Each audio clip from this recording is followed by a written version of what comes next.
It seems that every day we're reminded that we live in an era of great power rivalry, that the rules-based order is fading, that the strong can do what they can and the weak must suffer what they must. And this aphorism of Thucydides is presented as inevitable, as the natural logic of international relations reasserting itself. To hope that compliance will buy safety. Well, it won't. So what are our options?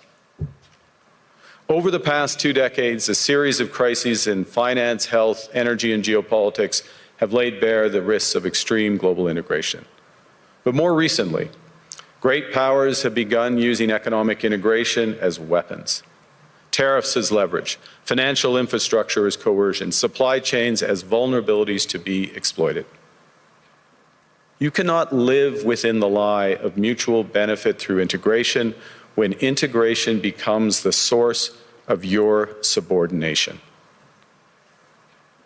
You cannot live within the lie of mutual benefit through integration when integration becomes the source of your subordination. The multilateral institutions on which the middle powers have relied, the WTO, the UN, the COP, the architecture, the very architecture of collective problem solving are under threat. Hegemons cannot continually monetize their relationships. Allies will diversify to hedge against uncertainty. They'll buy insurance, increase options in order to rebuild sovereignty. Sovereignty that was once grounded in rules but will increasingly be anchored in the ability to withstand pressure. This room knows this is classic risk management. Risk management comes at a price. And our new approach rests on what Alexander Stubb, the President of Finland, has termed value-based realism. Or to put another way, we aim to be both principled and pragmatic. Principled in our commitment to fundamental values, sovereignty, territorial integrity, the prohibition of the use of force except when consistent with the UN Charter, and respect for human rights. And pragmatic in recognizing that progress is often incremental, that interests diverge, that not every partner will share all of our values. We're doubling our defense spending by the end of this decade, and we're doing so in ways that build our domestic industries. And we are rapidly diversifying abroad. We've agreed a comprehensive strategic partnership with the EU, including joining SAFE, the European Defence Procurement Arrangements. We have signed 12 other trade and security deals on 4 continents in 6 months. In the past few days, we've concluded new strategic partnerships with China and Qatar. We're negotiating free trade pacts with India, ASEAN, Thailand, Philippines, and MERCOSUR. We're doing something else. To help solve global problems, we're pursuing variable geometry. In other words, different coalitions for different issues based on common values and interests.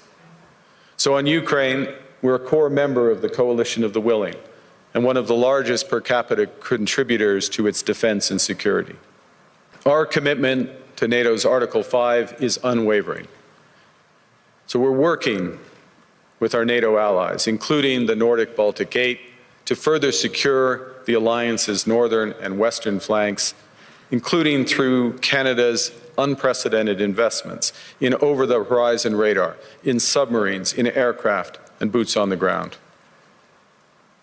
On plurilateral trade, we're championing efforts to build a bridge between the Trans-Pacific Partnership and the European Union, which would create a new trading bloc of 1.5 billion people. On critical minerals, we're forming buyers' clubs anchored in the G7 so that the world can diversify away from concentrated supply. And on AI, we're cooperating with like-minded democracies to ensure that we won't ultimately be forced to choose between hegemons and hyperscalers. In a world of great power rivalry, the countries in between have a choice: compete with each other for favor or to combine to create a third path with impact.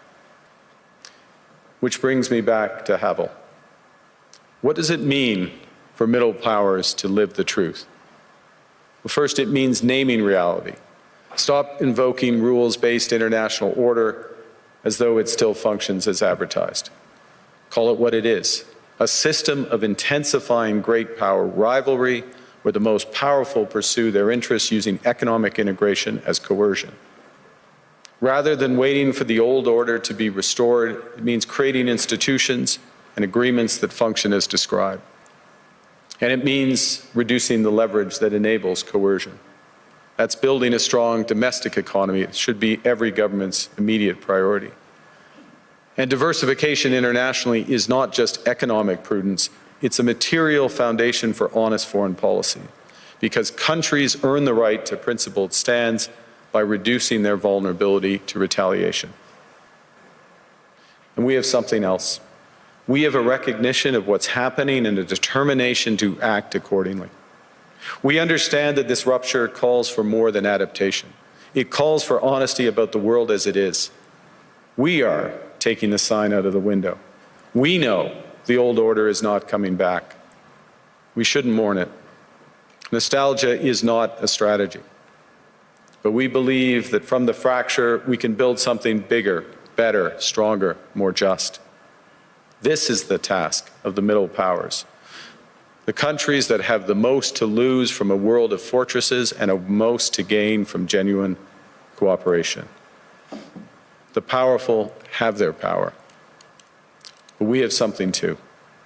The capacity to stop pretending, to name reality, to build our strength at home, and to act together. That is Canada's path. We choose it openly and confidently, and it is a path wide open to any country willing to take it with us. Thank you very much. I told Trump to stop shitting and farting and stinking all over the goddamn place. And I've been getting internal reports from the White House that is worse than ever. They just can't. They're just incapable of emitting obnoxious odors.